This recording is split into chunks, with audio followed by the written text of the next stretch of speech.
ब्रह्मदेव नारद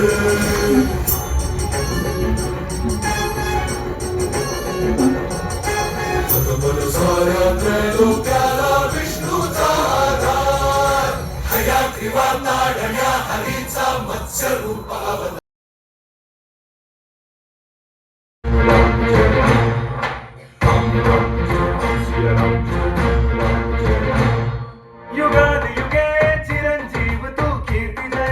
नमस्कार मित्रों, मैं महेश पांडे मलन आज़ाद परिंदा में आपका स्वागत करता हूँ।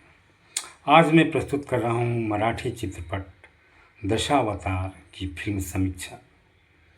इस फिल्म को निर्देशित किया है सुबोध खानोलकर ने और इस फिल्म के मुख्य अभिनेता हैं दिलीप प्रभावलकर और इंदु कुडालकर और महेश मांजरेकर।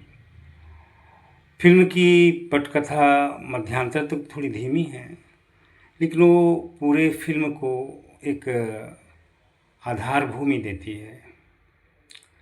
फिल्म माइथोलॉजी चरित्रों और एक थ्रिलर दोनों का एक परफेक्ट कॉम्बिनेशन है।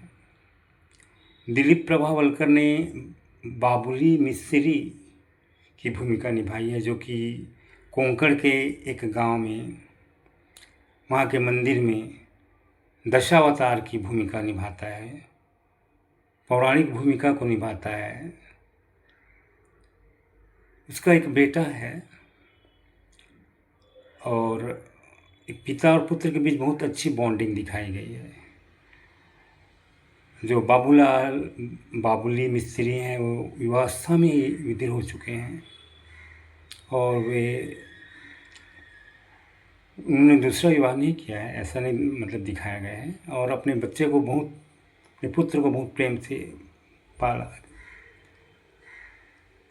अब जब अपने पुत्र उनसे बोलते हैं कि पिताजी अब आप यह भूमिका नहीं करेंगे, ये सारे पौराणिक भूमिका, क्योंकि डॉक्टर ने सलाह दी है कि आप अपनी नेत्र की ज्योति खो देंगे, क्योंकि इस प्रकार की भूमिका में जो फ्लैश लाइट पड़ते हैं उसके कारण आपकी आंखें खराब हो जाएंगी। तो दिलीप प्रभावलकर उनसे वादा करते हैं कि यदि तुमको जॉब मिल जाएगा तो मैं यह भूमिका निभाना बंद कर दूंगा। आखिरी भूमिका हनुमान जयंती को निभाऊंगा। फिर एक वहाँ के जो सरपंच से मिलके, तंडेल से मिलके एक माइनिंग कंपनी में उनको जॉब मिल जाती है। माइनिंग कंपनी का मालिक है वहाँ का एक लीडर, एक प्रभावशाली व्यक्ति शर्मा वलकर। जो शर्मा वलकर की खनन कंपनी है वो गांव के जंगल और एक पवित्र स्थल को विस्फोट करके वहाँ माइनिंग करना चाहती है, जिसका पता बाबुली मिस्त्री के बेटे को, जो तावड़े नाम के अभिनेता ने निभाया है, पता चल जाता है। और उसका जब वो राजफाश करने चाहता है और जाता है वहाँ पुलिस स्टेशन, तो वहाँ का भ्रष्ट पुलिस इंस्पेक्टर है जो वाडेकर, वो खुद शर्मा वलकर से मिला हुआ है। तो चार लोग मिलकर अभिमन्यु की तरह उनके बेटे मतलब बाबुली मिस्त्री के बेटे को मार देते हैं, उसको आत्महत्या का रूप दे देते हैं। उसकी प्रेमिका बताती है कि मरने से पहले उसने उसे कॉल किया था और वो बहुत घबराया हुआ था, और इसको जानकर दिलीप प्रभावलकर वहाँ जाता है जहाँ उन्होंने आत्महत्या की थी, आत्महत्या का जहाँ रूप दिया गया था, और वहाँ उसे मोबाइल मिल जाता है और मोबाइल में प्रमाण भी मिल जाता है कि उसकी हत्या हुई थी। जब उस मोबाइल को जमा करने वो थाने जाता है तो भ्रष्ट इंस्पेक्टर जो मिला हुआ है तो माइनिंग कंपनी के साइट इंजीनियर मनसुखानी, तंडेल और वहाँ का फॉरेस्ट रेंजर, और ये चारों मिलकर उसको मार देते हैं, मरा हुआ समझकर छोड़ देते हैं। फिर बाद में जो दिलीप प्रभावलकर जी है, रूप धरकर दशावतार का रूप धरकर वाराहावतार, मत्स्यावतार, कच्छपावतार आदि रूप धरकर उन सबको एक एक करके मारता है, रेंजर को मारता है, मनसुखानी को मारता है नरसिंह के रूप में, टंडेल को जो नदी तैरने का बहुत शौकीन है मत्स्य अवतार के रूप में धारण करके मारता है। सब इसको समझते हैं कि जो जंगल का प्रोटेक्टर है वो यह कर रहा है, लेकिन यह काम तो दिलीप प्रभावलकर कर रहे हैं। बाद में लगभग फिल्म के आखिरी 1 घंटे में माइकल डी कोस्टा के रूप में महेश मांजरेकर जी आते हैं। उन्होंने अपनी भूमिका बहुत अच्छे ढंग से निभाई है। फिर उनको पता चलता है, वो विश्वास नहीं करते कि कोई दैवी शक्ति इनके पीछे है, और आखिर में वो पता लगा लेते हैं कि पीछे दिलीप प्रभावलकर ही है। आखिरी में जंगल में बाबुली मिस्त्री को घेर लिया जाता है और शूटेड साइट का आर्डर है। आखिर में जो दिलीप प्रभावलकर जो उसके शर्मा वलकर के बेटे को कैप्टिवेट किया हुआ है, जंगल में बांध के रखा हुआ है, उसकी हत्या नहीं करता।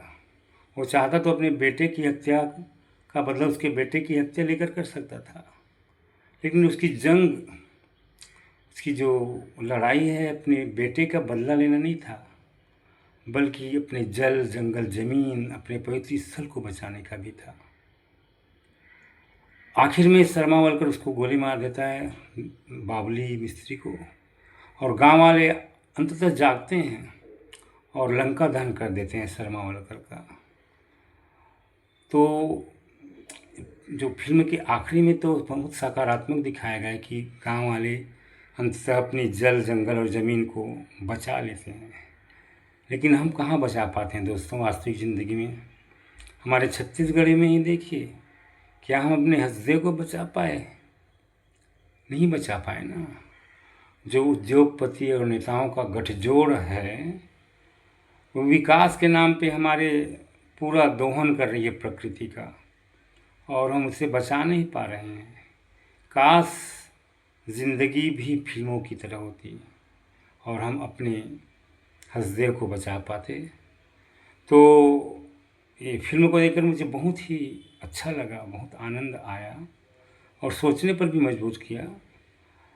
यह फिल्म आज तीसरा दिन था और इसे हिंद माता परेल या दादर भी बोलते हैं, वहाँ देखा, और 800 में से 798 सीटें भरी हुई थी। मुझको 797 नंबर की सीट मिली, मात्र 2 सीटें ही खाली थी। इससे पता चल रहा है कि ये फिल्म का क्रेज़ कितना है, खासकर मराठी भाषियों, क्योंकि मराठी भाषा की फिल्म है। तो इस फिल्म को मैं 5 में से 4 अंक देता हूँ। और दिलीप प्रभावलकर जो कि 80 प्लस जिनकी उम्र हो चुकी है, उसने अपनी भूमिका इतनी शानदार से ढंग से निभाई है कि क्या कहूँ। तो प्रादेशिक फिल्में यदि ऐसी बनती हैं तो बहुत खुशी की बात है, लेकिन दुख की बात है कि हमारी छत्तीसगढ़ में तो कॉपी कैट का ही ज़माना है। मेरे को 1-2 फिल्में, 200 फिल्में बनी होंगी छत्तीसगढ़ में, लेकिन वो 2-3 फिल्मों के अलावा कोई भी फिल्म पसंद नहीं आई। हमारे छत्तीसगढ़ के जो फार्मूला फिल्म के हैं उनको सोचना चाहिए कि कुछ हट के कुछ अलग फिल्में बनाए ना। वही कॉपी कैट करने से आप सफल भी हो सकते हैं, लेकिन उसका कोई अर्थ नहीं है। दोस्तों, तो आपसे गुजारिश है कि मेरे YouTube चैनल को जिसने सब्सक्राइब नहीं किया है सब्सक्राइब कर दे भाई, क्योंकि 1 के तक मेरे को पहुंचने का लक्ष्य है और अभी 573 में अटका पड़ा हुआ हूँ। आपको अच्छा लगे तो करें, ज़बरदस्ती नहीं है। तो मैं महेश पांडे मुंबई से अभी के लिए बस इतना ही। धन्यवाद इस फिल्म समीक्षा को जिसने भी शुरू से आखिर तक देखा उसको, और बहुत धन्यवाद। तो मिलते हैं अगली फिल्म की समीक्षा तक या अगले वीडियो तक। Okay, thank you.